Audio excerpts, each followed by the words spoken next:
Thanks, guys. Today I'm here at Florida Institute for Human and Machine Cognition, or IHMC, where they're proving Saturdays aren't just for the boys, but also for science. Once a month, IHMC creates a fun and safe experiment for kids to enjoy.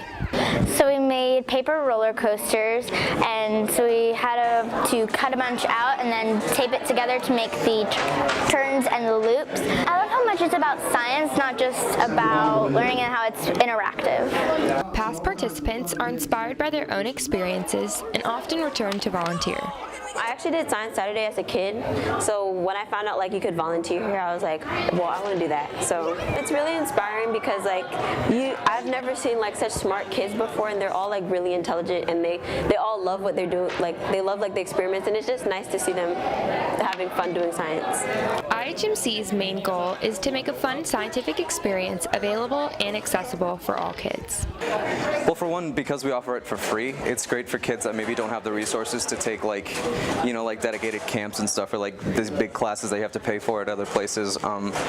We can get more girls involved in STEM, and little girls who don't really get these opportunities. Participants even realize that waking up a little bit earlier than usual is worth the knowledge and the fun.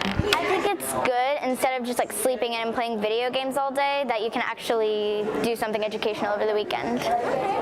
From IHMC, this has been Kennedy Darby. Now back to your anchors.